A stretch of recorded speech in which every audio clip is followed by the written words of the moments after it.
Hi, I'm Ali. I wrote this paper, To Live in Their Utopia, Why Algorithmic Systems Create Absurd Outcomes. I'm going to spend the next 5 minutes telling you about it. The goal here is to give you enough of a foothold to be able to think in the conceptual language that I'm introducing and see where this way of thinking about AI gets you. Okay, let's begin. In Western Europe in the early years of the Industrial Revolution, people began to realize that they were deforesting too quickly for the forest to replenish itself. They figured that they needed a way to measure and track the forested areas so they could calculate how much of it they could log sustainably in any given year. They came up with all of these new practices to make sense of the forest. Random sampling, standardized forms of counting and classification.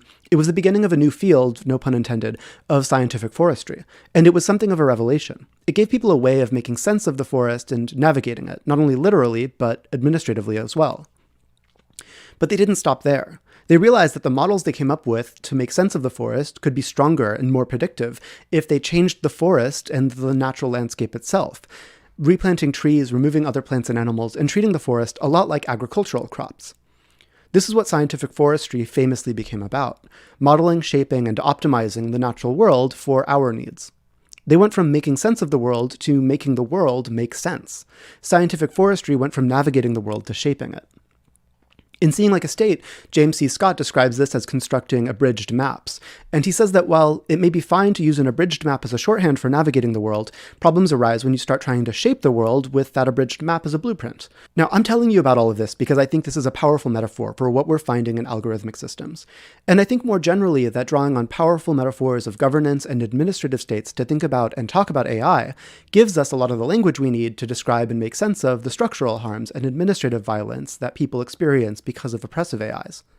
The central point of this paper is that issues like bias in data or in code, and in particular the approaches we're using to address those problems, don't deal with ongoing and changing power dynamics. And those dynamics are the common factor motivating harm. When people can't resist or escape an algorithm's stupid inferences, the algorithm eventually gets further and further detached from reality because there's nothing to check it. In the paper, I talk about a few examples of algorithmic absurdity. Facial recognition, body scanning algorithms, AIs used in education, and algorithms used to navigate and assign gig work. But I've talked about other examples in the past. Crowd work, algorithmic bail decisions, demonetizing trans YouTubers' videos. But we could also talk about other work, like autonomous vehicles, or sex workers getting deplatformed, or AIs in clinical settings. In all of these cases, there are these towering, persistent disparities of power. And those power disparities make it impossible for the people dealing with those shitty AIs to push back. The AIs that we're talking about, constructed through machine learning, create a computational model of the world. Those models are like abridged maps. Maybe they represent a useful shorthand for making your way through the world, but the more you lean on it to inform how the world should be, the more that model breaks down. These AIs construct their own algorithmic imagination of how the world works, their own utopia of rules, as David Graeber called it, a world where things make rational sense, where things are clear-cut and unambiguous, and where you can draw clear causal relationships. The data we give these systems isn't a complete picture of the world. No data can be. Bowker and Starr wrote about this more than 20 years ago. And so these ML systems construct flattened projections of the world, where dimensions like race and gender and histories of violence and oppression and white supremacy don't exist. And this is why people with privilege tend not to feel how bad these systems are. Because if your life isn't massively shaped by race, then a model that, quote, doesn't see race isn't that problematic to you. But if you're a person of color and your life is shaped and governed by this dimension that the model has no framework for, then you have this extra dimensionality to you that makes you stick out like a three-dimensional figure in two-dimensional space.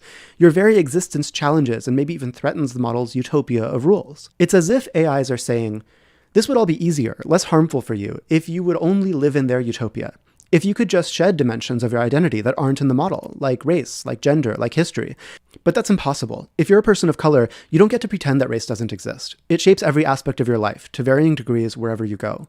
It's different in different contexts, maybe more noticeable in some places than others, but it's omnipresent. But not for algorithms. Like I said, it's as if they're beckoning us to live in their utopia, to live in the delusion of their construction.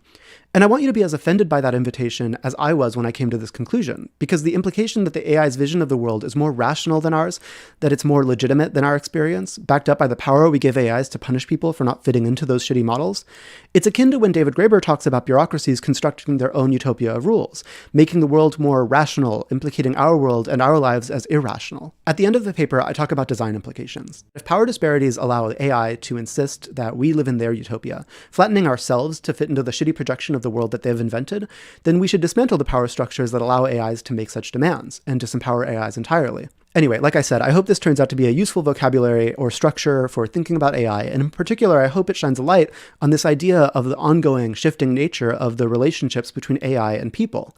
If this video sparked any questions or comments or stray thoughts, I'd love to hear about it. Please feel free to contact me however works for you. Thanks.